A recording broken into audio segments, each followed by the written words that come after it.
Karena ini menjadi filosofi sing dadekno salat mari ahli jannah. Kita nak salat mesti ahli jannah. Wong qad aflah, teman-teman bejo wis mesti bejane. Sampeyan ora usah wedi suul khotimah. Niku waswase setan. Mboten enten suul khotimah. Setan niku wis keliru, semua meden-meden itu. Nak setan percaya suul khotimah ikon gawe suul khotimah. Mulane kula anggere wedi suul khotimah ngomongan kula setan. Tan setan nak pancen aku mbok weden-wedeni suul khotimah yo gawe wae aku ben suul khotimah. Aja meden-medeni tok. Dan gue ketok dadi pangeran, gue dhewe ora siap dadi pangeran, ya ora pangeran kok meden-medeni aku. Jadi setan memang harus dididik, kudu diancam, paham ya? Mulane kula ana kiai pemuja setan kula ora seneng setan godane ngene kiai ra mesti selamat, wong top-top ra mesti selamat. Itu namanya memuji setan karena dia nganggap setan itu luar biasa. Setan kudu mbok prekno, mbok anggap gagal, tahan setan cek goblok, kemke meden-medeni aku suul khotimah aku tetap salat. Berarti kowe gagal. Karo dene nek kowe kepengin menungso sesat kabeh ya sesatno wae ora usah meden-medeni jare kowe kondang kok trimo mok ngono-ngono tok.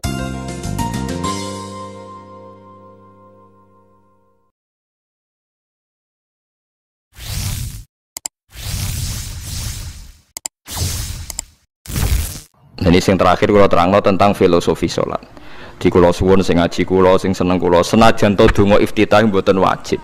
Tapi nek di kesempatan kedah diwaca karena ndak ada riwayat yang mengatakan ulama pernah meninggalkan itu. Senajan to sak kadar.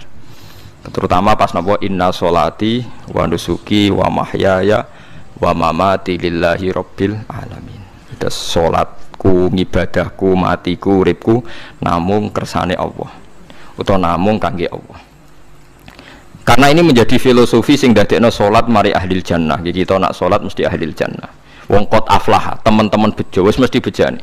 Sampeyan ora usah wedi suul khotimah. Niku waswase setan. Mboten enten suul khotimah. Setan niku wis keliru, semua meden-meden itu.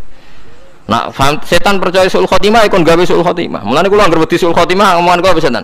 Tan setan nak pancen aku mbok weden-wedeni suul khotimah yo gawe wae aku ben suul khotimah. Aja meden-medeni tok. Dan gue ketok dadi pangeran, gue dhewe ora siap dadi pangeran, ya ora pangeran kok meden-medeni aku. Jadi setan memang harus dididik, kudu diancam, paham ya? Mulane kula ana kiai pemuja setan kula ora seneng setan godane ngene kiai ra mesti selamat, wong top-top ra mesti selamat. Itu namanya memuji setan karena dia nganggap setan itu luar biasa. Setan kudu mbok prekno, mbok anggap gagal, tahan setan cek goblok, kemke meden-medeni aku suul khotimah aku tetap salat. Berarti kowe gagal. Karo dene nek kowe kepengin menungso sesat kabeh ya sesatno wae ora usah meden-medeni jare kowe kondang kok trimo mok ngono-ngono tok ae. Bedene ya ora tingkat kegagalannya, paham nggih? Jadi setan harus dididik bahwa dia juga sering gagal. Setan kan ingin manusia enggak sholat semua kan, zina semua, maling semua. Ternyata kita enggak maling. Yang sholat juga banyak. Itu kan berarti tingkat kegagalan apa? Setan. Lah kita ndak ora dan setan wis salat puluhan tahun digodho ilang gandane goblok kowe. Nak wong iku salat puluhan tahun berarti puluhan tahun dalam kegagalan setan. Kok wong salat berarti setane gagal. Mulane kula mbek setan niku saiki tambah wani. Ya mletene ngono kon mlebu neraka ya kok gelem. Misale dekne hebat kan mboten purun Gusti tak ning swarga mawon. Ternyata dekne mlebu swarga gak iso kan? Lah yo mletene lah yo wong lemah ngono kok mbok entuk. Artinya setan kan lemah sekali kan. Lah iku sedekahul azim ketika ngendikan inna kaida syaitani kana napa dhaifa. Sebenarnya setan itu dalam bahasa Quran itu dhaif sekali. Lemah sekali. Tapi kita sering muji. Nggih sering apa? Sering muji. Darani setan hebat, wong wali, wong alim kadang digodho kena.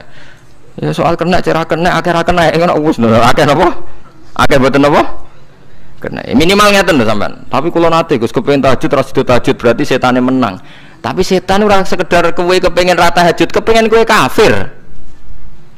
Ngomong kira tahajud tenan iku ya setan isih rugi kok. Tapi kowe jek Islam, tapi jek mlebu swarga, kepengin ku nanti apa? Kafir. Jebule kowe ora kafir kan? Mulane ana ulama nak tangi turu gak tahajud, ndekne nangis. Angger kani gak tahajud nangis. Terus matur mbek pangeran, Gusti kenging napa kula mboten kasil tahajud. Ambek pangeran dingendikane ngene, teng kitab Al-Minanul Kubra karangan Imam Syaroni. Kowe ku ulama kok bento. Sing nurokno kowe sapa? Nggih jenengan Gusti. Sing maringi tangi sapa? Nggih jenengan. Lah wis anggap ae kabeh kersaku, ora kersane setan. Wis bar. Kula mati tahajud keterusan ya tenang mawon kula duwe ilmune, Kowe ulama kok bintu. Sing nurokno kowe sapa ki jenengan Gusti? Sing nangene sapa ki jenengan? Kula iya sak kabeh ku sing ngersakno aku ridho ra wis bar. Baru aku. Mulane kena tangi ra tahajud ge ridho mawon. Apa meneh bedino.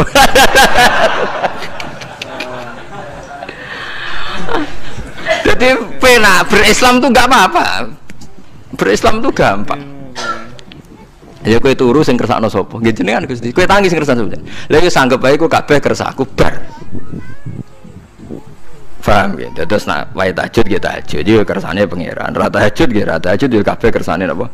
Pangeran. Penting mboten maksiat mun sae. Penting mboten napa? Maksiat. Mun jenengan ngandel kula. Inna sholati wa nusuki wa mahyaya. Lah ini sing titik tekane teng wa mahyaya. Ngeten misalnya. Urip niku kabeh kersane Allah. Carane mikir ngeten. Tiang-tiang sing jaduk-jaduk dhisik ya mati. Nabi nggih kapundhut, tiang-tiang soleh nggih kapundhut, tiang-tiang dolim nggih kapundhut. Kalau betul mereka ingin menjaga kehidupan, berarti kalau betul mereka kuasa kan tidak kapundhut. Hidup selamanya nyatane do mati. Berarti urip mati namung kersane Allah. Terus misalnya sampean berpikir, lalu sampean nek wis dadi lemah carane tangi piye? Lah ini yang penting kula aturaken teng ngaji mriki. Kula sederenge ngaji nu sering akhir-akhire sering salat maca ayat liyahlika man halaka am bayyinati wa yahya man hayya napa am bayyina. Tugase ulama iku jelasno ayat-ayate pangeran. Sampean saiki tak bedheki. Sekarang sampean Anda hidup itu tahu alasannya enggak? Kenapa Anda hidup? Enggak tahu kan? Kenapa kita masih hidup? Enggak tahu. Kenapa Anda wujud? Juga enggak tahu. Kita pernah enggak ada, tahu-tahu ada. Juga enggak tahu alasannya kenapa. Yang jelas di luar ikhtiar kita. Setelah kita katanya punya akal ya, saya bilang lagi loh.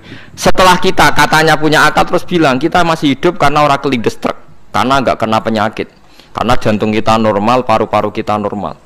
Terus kita bilang hidup. Jadi kita atas nama kebodohan bilang kita hidup karena jantung kita normal, paru-paru kita normal, semuanya normal. Maka kita hidup. Nah ditakoi, lalu kapan kita mati? Setelah jantungnya rusak, paru-parunya rusak, terus kita mati. Tapi orang yang sama kalau ada bilang berarti yang menjadikan hidup itu jantung dan paru-paru. Lalu berarti zaman kita belum hidup itu jantung dan paru-paru harus ada dulu karena itu yang bikin hidup. Ya ada juga, dulu ada juga. Loh ya kalau jantung dan paru-paru semuanya normal menjadikan kita hidup, berarti jantung dan paru-paru harus wujud dulu karena itu yang menciptakan kita hidup. Ya ada juga yang tidak tahu. Paling-paling nanti statusnya paru-paru jantung hanya dipakai alat Tuhan untuk menjadikan ada kehidupan yang kita kira ada. Padahal sebenarnya kehidupan ini juga enggak ada karena kita tidak tahu. Sing darani urip iku apa ya ora roh. Kowe roh maknane urip apa? Ulama kabeh sing alim-alim darani urip apa ora mati ngono tok jawabane. Perkara ora iso jelasno. Mulane ning Arab al hayat bidul mamat sing darani urip iku ora mati. Karena nggak bisa dijelaskan. Coba Anda menjelaskan. Kowe urip iku sebabnya apa? Ada nyawanya. Nyawa itu di mana? Terus dia nempatnya di mana? Oh, nempatnya di jantung ngene-ngene. Suara iso dijelasno. Nah, ketika hidup Anda tidak bisa Anda jelaskan, kudune sok ben wae tangi sangka kubur juga nggak bisa dijelaskan. Karena wujud kita ya datang tanpa diundang dan tanpa ikhtiar kita. Nanti tangi sangka kubur ya orang nganggo ikhtiar sama kan? Sama-sama ada kesimpulan lillahi rabbil alamin. Nah, tapi manusia atas nama akal sawangane hidup ini ada alasannya. Karena kita ditangi ada bapak ibu terus kita jadi wujud. Lucu kan? Hidup ini disebut ada sebabnya. Tapi nanti mati songkok kubur terus tangi meneh dianggap gak punya penyebab. Alasannya sudah dilemah kok. Ono meneh carane piye? Lah zaman kuwe ora ngono. Dadi ono saiki. Carane piye? Makanya kalau suruh balik-balik bilang, jika tangi songkok kubur iku mohal, berarti wujudnya Nabi Adam dan wujud yang sekarang lebih mohal karena tanpa sebab. Ya tanpa apa? Sebab. Lho nggih to, aneh Nabi Adam mek sampean saiki no. Dadi roh gentayangan bisik kopo cucuk dadi sakmen iki. Do diutang, di kasus, do demenan. Aneh budi. Aneh wujud yang sekarang karena wujud nanti ning ora-ora mahsyar wujud dari wujud yang sudah ada. Sementara wujud kita yang sekarang dari Tidak ada. Lain ngomongane pangeran didik napa hal ata alal insani khidum minat dahri lam yakun syai'am mazkura. Manusia itu harus ingat bahwa dia pernah tidak ada. Nah, dari tidak ada ini menjadi ada adalah ayat bahwa wujudnya dia tidak ikhtiarnya dia sendiri. Mulane setan dinyak pangeran. Karo dene kok nyembah setan. Ma asyadtuhum khalqas samawati wal ardi wala khalqa anfusihim. Wa ma kuntum muttakhidal mudillina aduda. Setan kok mbok dewak-dewakno piye? Apa setan melok gawe langit bumi? Ora. Apa setan gawe awake dhewe? Ora. Umpama setan gawe awake dhewe mesti dekne milah berpenampilan ganteng, gerduwo elek kabeh, wewe ge elek kabeh. Umpama dekne gawe awake dhewe milah dadi napa? Ganteng. Mulane tiyang sing pun wusul nak roh setan mlebu neraka. Wah, berarti setan ra hebat. Mletene ngono jebule milih nggon neraka. Kudune nak hebat kan milih nggon apa? Swarga. Lho niku mun kersane pangeran nek setan dakok neraka nak wong apik dakok swarga. Lah iya trimo diatur kok botol ngono ae kan. Artinya jika Anda bilang wis kersane pangeran setan dakok neraka, berarti setan mau koyok botol, koyok watu sing ditata sing duwe. Berarti setan ndak siapa? Siapa. Sama dengan kita ndak siapa? Siapa. Lam yakun syai'am. Lah nek ora ngerti siapa-siapa terus wusul inna sholati wa nusuki wa mahyaya wa mamati lillahi rabbil alamin. Dadi urip kula mati kula sedanten ikhtiar kula namung kagungane napa jenengan. La syarika lampun mboten enten tiyang sing sinten mawon mboten enten sing ngatur niku. Terus wa bidzalika umirtu wa ana napa minal muslimin, dan dengan keyakinan niki kita diperintah. Jadi donga iftitah senajan to mboten wajib tapi itu filosofi dalam hidup. Kersane jenengan napa nggih delok dunya nu pun bar. Urip ya kersane pangeran ya mati kersane pangeran. Mula kadang nggih mikir aku nek mati bar mati jebule gak kiamat-kiamat tak kesuwen cah ngenteni atusan napa tahun misalnya. Anda tidak usah khawatir begitu. Zaman Nabi Adam nganti bapak amak wis saiki 7.000 tahun. Kok ora protes mbek pangeran? Terlambat Gusti saya menyaksikan dunia karena 7.000 tahun yang lalu. Ya saniki kan pun tahun pinten toh 7.000 umur dunia saniki pun pinten. SM itu kalau menurut penanggalan agama itu 5.000 tahun sebelum Masehi dihitung Nabi Adam itu. Pokoknya dihitung langit bumi ini pinten 5.000 tahun. Nah saniki tahun 2000 sekitar 7.000 tahun. Padahal wonten sing ramal umur dunia mau pinten 7.000 tahun. Jadi enak sing mun diutang-utang mun beres nih mun bar nih mun dianggap bar nih mun muntah ini jari ini tapi dieling-eling kula suwun senajan to ilmu niki mun lazim diyakini tiang Islam tapi sampean ulang-ulang kados srengenge misalnya kula nek delok srengenge niku eling berarti urip ning swarga selawase-lawase iku mungkin karena Allah bisa menciptakan benda yang begitu panas tapi punya daya tahan atusan tahun. Pemenang nak cara discovery ya nak ngitung malah jutaan tahun yang lalu malah bawa hitungan konti wajar dinosaurus 400 juta tahun. Padahal agama nanggali bumi namun pinten 5.000 tahun sebelum nopo Masehi. Tapi nak cara ngomong ilmuwan jutaan nopo sing ngitung ya sopo terus ke apaan terus. Nggak begini saja kalau sampai melihat matahari misalnya. Matahari itu kan banyak panas sekali. Ternyata Allah bisa mengelola matahari seawet itu ribuan tahun. Apalagi ngelola kita. Kita ini untuk abadi lebih gampang. Karena bahannya tidak panas, nggak gampang rusak. Terus gampang direproduksi, maksudnya gampang digantikan. Maksudnya yang di masa lo kan kena. Kayak Rohin udah anak keriting akeh kok putune kan gampang.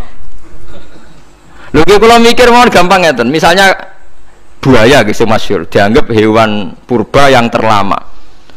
Manusa ilang wis ketok angel. Misalnya kayak boyo mati ana anake meneh, anake ana anake. Nabi Adam kan ngoten. Wong sitok di ketahanan sampai saiki, gonta-ganti wong. Artinya berarti ada gen Adam yang abadi sampai sekarang kan, karena setiap manusia sekarang berarti ada gennya Adam. Artinya Allah memberi contoh betapa Allah bisa ngatur supaya fisik manusia gen ini abadi.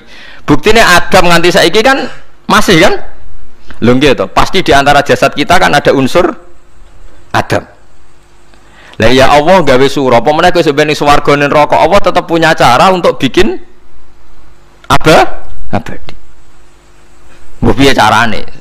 Tapi melihat Nabi Adam nganti tok sampeyan kan ana bukti Allah duwe cara ngabadekno unsur Adam. Karena tidak mungkin kan dalam diri kita sekarang nggak ada unsur sinten? Adam. Sama ndak oleh bantah. Tapi Adam piyambak kan pun kapundhut. Tetapi Adam yang sekarang sampai sampean saiki. Mbok tapi ya ora roh sampean sing turunane Qabil apa sing ora roh soalé cek ngono ae. Wong jarene cerita Qabil iku lahire ning swarga. Dirabekno mbek Labuda sing lahire ning bumi. Labuda ku elek gembrot. Habil lahire ning bumi rapati ganteng, dirabekno Iklima sing wayu. Lahiran swarga. Akhire Qabil gak trimo, wong aku cah ganteng kok dientukno cah elek. Mulane saiki nek ana cah ganteng dientukno cah elek ra trimo ya kaya Qabil. Nah tapi enggak pikirane Nabi Adam ya ora roh ben silang ben sedengan. Mergo nek elek entuk elek kan malah musibah kan. Saiki anake ra melok dosa tapi eleke double. Misale kriting untuk kriting, elek untuk elek, fakir untuk fakir kan ya memperparah to nggih. Cara kula jan haram. Elek untuk elek rabi cara kula haram. Saiki anake kan ora apa-apa ujug-ujug elek banget lho, ora cuma elek napa? Elek napa? Banget. Jadi cerita kan ngoten, walhasil akhirnya tukaran, mergo Qabil gak terima. Pas tukaran dipisah Nabi Adam.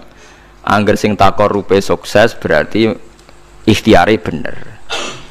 Ya mau Habil nyembelih wedhus, sing Qabil seneng buah-buahan. Mulane seneng buah-buahan iku rada masalah, dianggap simbole wong-wong sing seneng mapan. Mulane kene Umar usah di buah-buahan akeh-akeh, cukup gedang siton, sesuk katesne siton, ora usah semua buah-buahan wonten. Iku dhisik kurbane sinten? Qabil.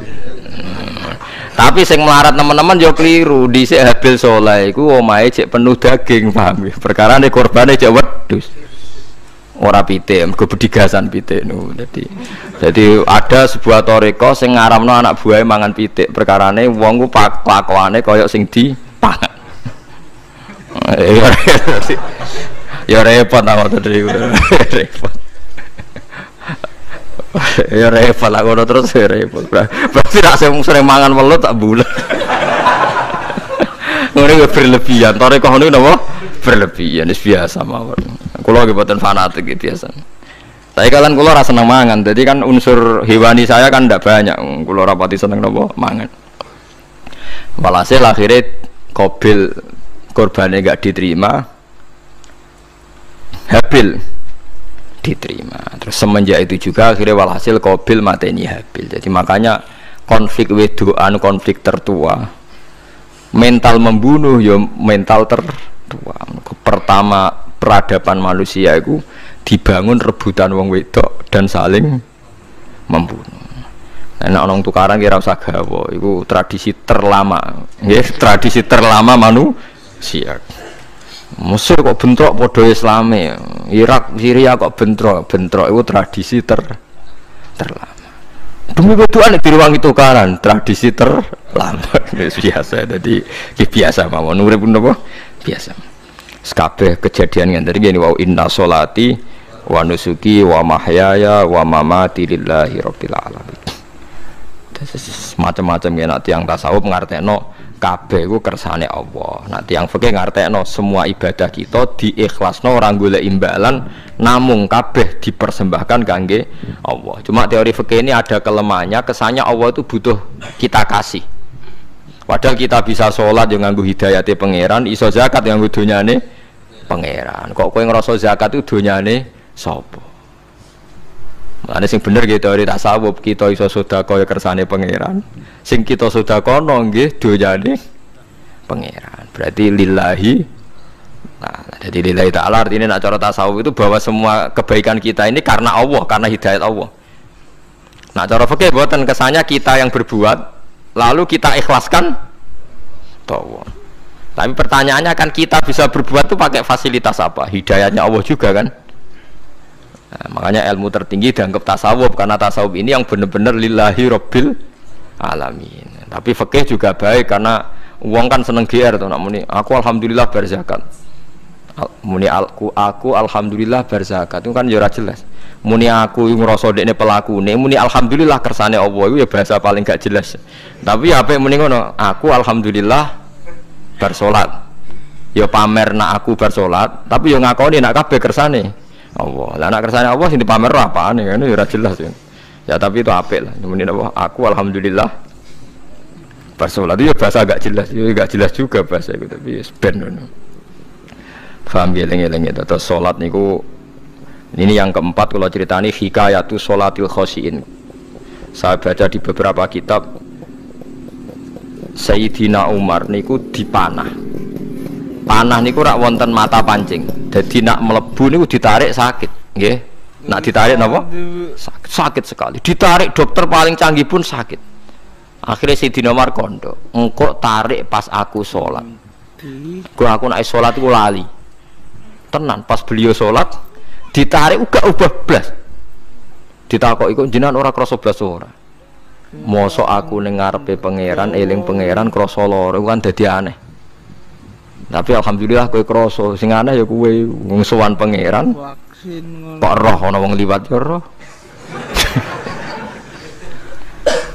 jadi Sayyidina Umar dadi khusuke Sayyidina Umar nganti dipanah ditarik wak kangelan lara pesen engko aku tarik pas sholat. Mulane ora ana sahabat mati kecuali pas sholat. Mergo pembunuhe roh paling lengah iku pas sholat. Umar dipateni pas aku yakin wong nakal mateni rugen pas sholat ra iso yakin aku yakin. Plengane ngono jibi. Semasa sholat tetep siaga ya. Iku sirine kena apa Umar dipateni pas sholat. Kau musuhnya ku ngerti sahabat tu paling lali nak pas sholat. Sayyidina Ali kabudutnya pas sholat.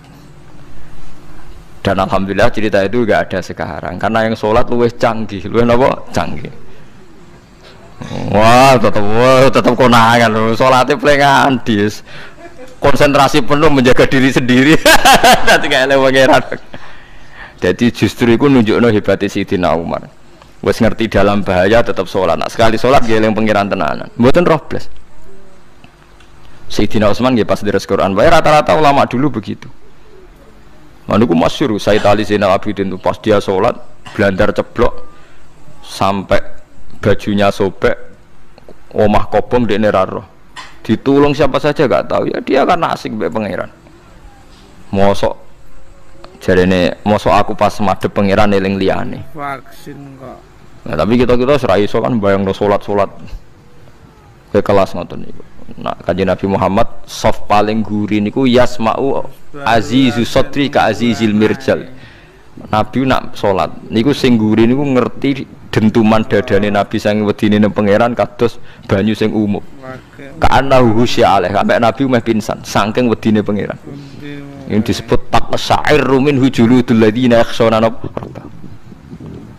Jadi Allah nazzala ahsanal hadithi kitabam mutasyabihah. Masalan ya taqsa'irru min hujuludul ladina yakhshawna rabbahum. Makanya potensinya orang-orang soleh itu jarang sholat sunat karena sholat fardu saja butuh energi yang luar biasa. Meh kudu kesemper. Nah, alhamdulillah kita kan sholat biasa saja. Berarti qobliyah ya oke, ba'diyah ya oke, sholat ya oke, tapi cara dipateni wong ora iso. Ya tetep roh, tetep apa?